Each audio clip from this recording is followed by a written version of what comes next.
महाराष्ट्राच्या यादीमध्ये जवळपास 96 लाख खोटे मतदार भरले. राज ठाकरेंचा आयोगावरती खळबळजनक आरोप. टीका केल्यास सत्ताधारी का चिडतात? राज ठाकरेंचा संतप्त सवाल.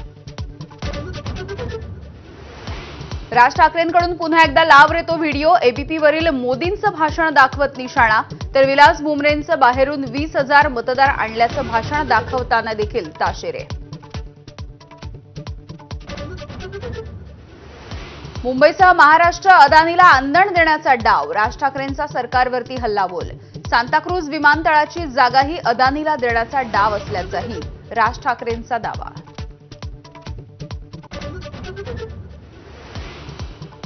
निवडणूक आयोगाविरुद्ध विरोधी पक्षाच्या नेत्यांनी पुढील रणनीती.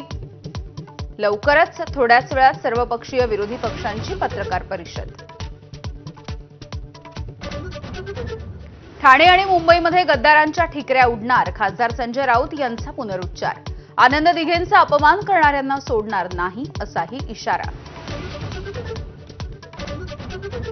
कुणाला खुमखुमी असेल तर आपला धनुष्यबाण कसा चालतो हे देखील दाखवून देऊ. उदय सामंत यांचा मित्रपक्षाच्या स्थानिक नेत्यांना इशारा. तर स्थानिक स्तरावरती बोलल्यास सिरियस घेण्याची गरज नसल्याचं प्रफुल्ल पटेल यांचं प्रत्युत्तर. पुण्यामधल्या जमिनीबाबत जैन बांधवांनी आरोप केले नाहीत. राजू शेट्टींनी केलेले आरोप हे चुकीचे. मुरलीधर मोहोळ यांचं स्पष्टीकरण. दंगेकरांनाही सणसणीत टोला. बुलडाण्याचे शिवसेना आमदार संजय गायकवाड वापरत असलेल्या 1.5 कोटींच्या डिफेंडर कारचा मालक अखेर समोर. आपलीच कार असून कमिशनपोटी गायकवाडांना दिली नसल्याचं स्पष्टीकरण.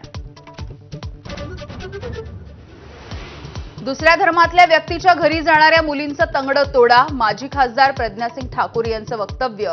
तर या वक्तव्यामुळे वादाची शक्यता.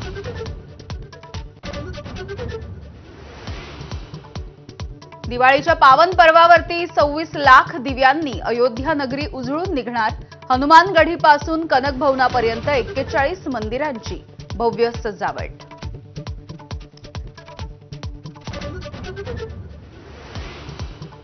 बुलेटिनच्या